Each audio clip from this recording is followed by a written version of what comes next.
Hey everybody, we love DeVante, and so does he. Miss y'all. This is Storytime. This is the second one. The first one we did was about I forgot what I named it. Don't force life, be life's force. This one is gonna be about how I don't know what the title is yet. The title will probably come to me while I'm telling the story or something.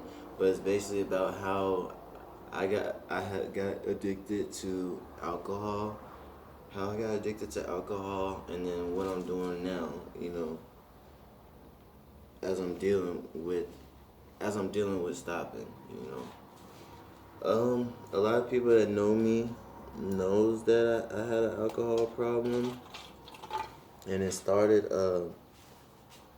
maybe I don't know, I say 3 or 4 years ago. I'm 27 right now, and yeah, maybe no. This is how it's okay. We start from the beginning. It's story time. Okay, so from the beginning, once on my 21st birthday, I wanted to buy alcohol because I just thought it'd be cool to be able to buy it anyway. I was never no drinker, I like smoking. Smoking was my thing, and I went and bought some, and it was cool. It was like whatever, just it was just a shot, and then I started buying one shot a day. I'm like, oh, it's just one shot. Then I started buying more shots, then more shots, then more shots, and and it just kept growing and growing and growing, and me just thinking. Me in my head, I'm just like, yeah, I'm drinking because I want to, you know what I mean, but not actually realizing that I was becoming addicted. It was becoming an addiction. That because the first time that I realized that it was like an addiction was when somebody asked me to stop, and then I was like, I didn't even know it at this point. At this point, I was like, stop for what? You know what I mean? Like what? Why? You know what I mean? I'm old enough, I can buy it. I'm not doing anything wrong, so I'm just buying alcohol. So, I start buying more and more and more, and then I didn't even realize at that time I was addicted, but I was. So now we come on over to like say 2, 3 years go past. The amount that I'm taking in and the amount I'm consuming becomes more and more and more, you know. And then I'm also starting to get drunk, like to the point, like I'm getting drunk now, like I'm getting drunk, like I'm passing out, or I'm blacking out and I don't remember the next day, stuff like that. That was like 2, 3 years going into it, and then I knew it was a problem, but I didn't want to stop, and I would always like try to make excuses. I would like try to make excuses to like justify why I'm able to still drink. Like I'll be like, well, I won't drink that much, or I'll be like, what the freak, I'm old enough, I can do what I want, I can make my own decisions and stuff like that, But really, it was like I had this is what happened. I had got my parents one day. They had told me get in the car. My uncle and my dad had got me, and they told me get in the car, and I'm like, okay, cool. And we just driving somewhere, and we drove far away. I'm like, where the freak? Where are we going? And then we pulled up to this place. I'm like, what the freak is this? It was like a building, had a cage around it and stuff. Like in the back, I seen people playing basketball and everything. I'm like, what the freak is this? And I go inside. It's a freaking recovery place. Oh, check out my cup. I always love customizing stuff. I customize everything. So I'm like, what the freak is this? So y'all taking me to rehab or something like that? So they drop me off. I'm filling out all this paperwork and stuff. They accept me. They show me this bed and where I'm gonna be at, where we eat at, and all this stuff. It ain't nothing but old people there, man. Like seriously. I was the youngest one up in there. I was like 24, 25 or whatever, or however old I was at that time. I don't even remember. But I was up in there with all them old people. They all talk to me like, why are you in here? Why are you in here? I'm like, I got a drinking problem. And they're like, drinking problem? I'm like, at this young? And I was like, yeah. I'm still in my mind. I'm like, dang. I'm still trying to fight myself. Like, nah, I ain't got no problem. What the freak? Why am I here? But anyway, I had to stay there for 30 days. I did my homework, did all of that stuff. I was clean for 30 days, right? I get out. Finally. I passed. I graduated and everything. The first day I get out, I bought a big old bottle. I was like, I couldn't wait, I couldn't even wait. So it was like I went there, but I was just going to like make some, like just to go, like to just so people would leave me alone. Like I'm just like, okay, I went, like, okay, can y'all stop bugging me now? I went, and then and then I moved into my own house. I moved into my own house, so I was drinking heavily. Like I was working at this manufacturing place with these big old machines, like big equipment and everything. I used to drink before I would go to work, or if I didn't drink before I went to work, I would go to work, and I used to work like, well, it'd be like from 4 in the morning to like 4 p.m. So I would work until like, say I get a break at like, I think it was like 12, maybe 11, get a break. And on my break, I would go to the gas station and go get something to drink while I was on break. So then I can have something to drink when I go back to work. I mean, so I can be cool. Like, cause when I drink, it made me feel like it would. To me, in my mind, I thought it was like easing me down or like calming me down and stuff. I was like, I'm more talkative when I drink. I'm not as quiet. It like silences my thoughts and stuff like that, and I feel like I can say whatever I want to do. It's like putting on like a fake putting on like a fake Superman cape for me. That's what it was, right? And it just continued and just continued and continued, and then it started to get to and I used to go and donate plasma as well. So when I was donating plasma and I'm drinking at the same time, so like that's why I knew it was bad, man. Like, cause they take out the blood, you know, and the plasma fills up in the thing in the machine, and then they put your blood back in. So if my blood, alcohol goes into your bloodstream and all of that. So when I'm drinking, I go donate.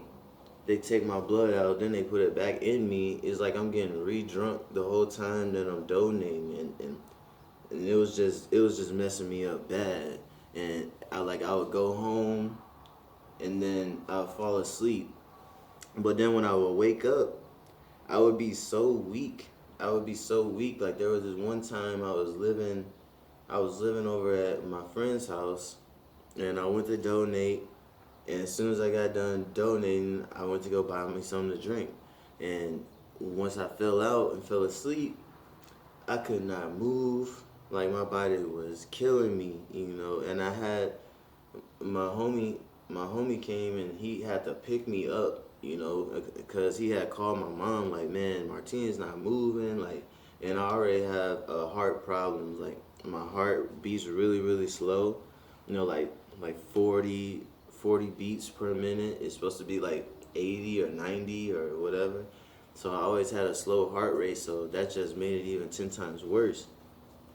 and that's was a serious problem. My parents was always nervous and scared, but I still kept fighting it. I ended up losing my job because I would drink before I would drive. Because I'm driving, I would drink. I hit mailboxes and stuff like that. I knew it was a problem, but I just didn't want to stop. I was just like, what the freak? In my mind, I was being stubborn. Like, why come? How come I'm the only one that can't drink? Like everybody else can drink. All my friends drink. How come I can't drink? And I had learned when I was in that place in that rehab was they said that I had like some chemical. Some people have a chemical thing in their brain, they call it like an allergic reaction. Like if you drink, and then it hits the chemical or whatever, your brain wants more and more and more and more. Like that, I have that. I don't even know what it's called. I don't know if it's an actual doctor's diagnosis or anything like that. But I just drink until either I'm drunk and I feel all right, or I'll drink until I'm passed out. Now now, coming up to where I am now, but I would never put like while I was drunk, I would always have my what's it called, motor skills, like my regular functions and stuff like that. I could still cook, and I'll still make sure, I'll wait till, my kids are asleep, or wait till they're gone or with somewhere else and before I drink or something like that. But either way, I was still drinking. And now we're back all the way to, we make it up to the point to where I'm at now. Just recently, it's 2021. I just recently like made a choice on New Year's. The day on New Year's was the last time that I had a drink. I had walked to the store and I was trying to. I had a couple dollars. I was gonna get some shots or something, and I met this dude. He says he's from Sudan, so he's Sudanese, very very dark skinned, tall guy like that. And he said he just came over here to America. He's like, Happy New Year's. Oh, go ahead, get whatever you want. I'm like, what? Get whatever I want, So I bought the biggest thing I could find, like a big old fifth, or I bought a fifth. So, and then I drank the whole fifth in one day. I put it in my room. At this time, I had moved in. I moved in with my parents again, because now I'm back with my parents because I'm separated from my old person that I was with, and my kids is there. I was here by myself, and I'm with my parents. But I got that big old pint on New Year's. I drank it all, man, and I was really really drunk, really really intoxicated, man. Like I was falling out. I was yelling.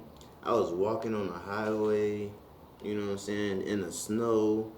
I was like laying down in the snow, freezing. But I didn't feel none of it because I'm drunk as freak. I'm yelling and cussing and saying all this stuff, and I don't even cuss like that, you know? And so I was acting crazy. And the next day, when I woke up, my back was hurting and everything. I got this huge scar on my back, big old gash on my back, because I was trying to like get up in the bed, but I was too drunk. I fell off the bed and I hit the corner of my dresser, like cut through my tissue and my skin and all of that stuff, man. So my parents sat me down the next day and it was like, look, you're either gonna get sent away or you're gonna have to stop, you know. And at that point, you know, I already lost my kids. I'm losing everything around me. Stuff is just going horrible, you know. And so I did decide to quit, you know. But I'm like, dang, I know it's gonna be hard as freak, you know. And you're gonna hear more in details about this on my new series that's coming out soon called Road to Recovery. this is just a story time, so y'all can have my background with alcoholism. Okay. And so now it's going on my 10th or 11th day without drinking. But the first 5 or 6 days, that was like the hardest days ever of my life. And I didn't even know, like, because when I went to the hospital, they were telling me how dangerous it is, like, for like the withdrawals and stuff. And I just did a cold turkey, but my parents made sure I always had like Gatorade and stuff to keep me hydrated and all of that stuff. But like, I couldn't eat no food. Everything that I ate, I would throw it up. I was like, my mind was so twisted and messed up. I couldn't think straight. I didn't know what to do. I didn't know anything at that point. I was like, it was bad. It was bad. It was bad. So, and then I had a friend like that. They would help me as well. That they tell me to go get counseling and all of that, which I have. I have started that. I'm starting to go to a recovery place just to be around people that has been through stuff like that with me, so I can have a group. But I wanted to share this and just get it out, just so everyone knows where I came from and what I've been through and stuff like that. It was real dumb. So yeah, I just felt real dumb when I look back in the past, because it's like, dang, did I really, like, why did I even want to drink that much? I didn't know.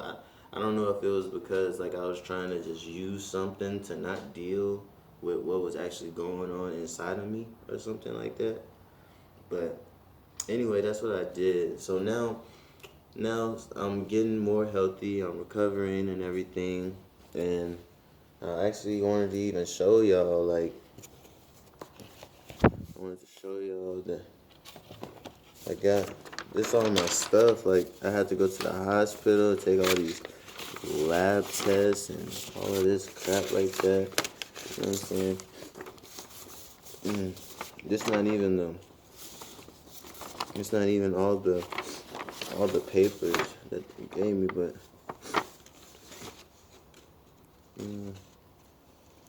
but anyway, it was like it was like severe sweats. What is it? What did it say?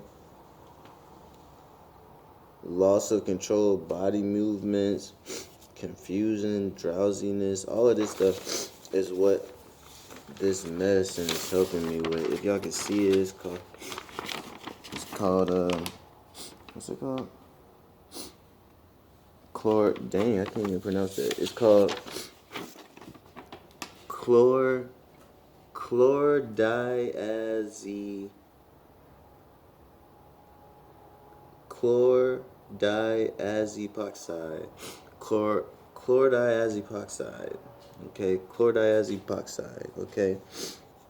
And it's used to treat like my anxiety, because like if I'm alone by myself, like I get all nervous and I start shaking and stuff like that, and I just want to go.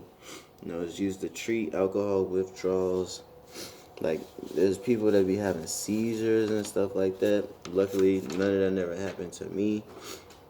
So right now I'm taking this medicine, but I had to get a actual doctor so I can get prescription for it, because they can only give me a certain amount with my insurance.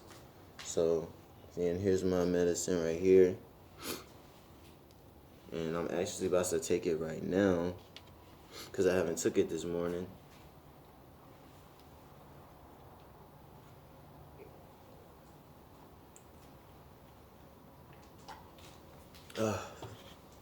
Okay, and yeah, so this is my story time today, and I just wanted to give y'all a backstory on everything that has happened with me as far as dealing with alcoholism. So if anybody going through stuff like this, or that has went through anything like this, can y'all leave in the comments? Just tell me what y'all been going through, or what happened to you, to go ahead and tell your story. Y'all can even make videos in reply to my videos. On my story times, I want y'all to be involved with it. And once I start my new series, The Road to Recovery, that's gonna be amazing. That should be coming soon. I'm doing really well. I'm finding different things to occupy my mind so I don't think about it. And I'm not drinking. Uh, but I'm finding other things. I'm starting to eat more, so that's good. Because when I would drink, I wouldn't eat. So I guess this would be called the story time. Not enough. No, too much, but still not enough. Too much, but still not enough. Like no matter how much alcohol I got, it still wasn't enough to make me feel like cool. Like I still always needed more and more and more. So I pray that like people that are addicted to anything, that you don't just not try to get help. And you might want to fight people around you and everything like that, but the only thing that's gonna happen is things are just gonna keep getting worse and worse and worse and worse, no matter what addiction it is. So thank y'all for listening. If you listen to this story time, I pray for anybody that's going through any situation like that. Y'all, I pray that y'all send me some good support. Any negative support just is, it gets blocked. I'm protected. Like I'm protected by angels and stuff. So any negative thoughts and all of that stuff that can block out. But all the positivity, bring it to me. All the support, bring it to me. And I'm gonna be coming back with more story times, and y'all gonna learn more and more about me as time goes by. I love y'all so much. We love DeVante, and so does he. And I'll see y'all real soon. Bye.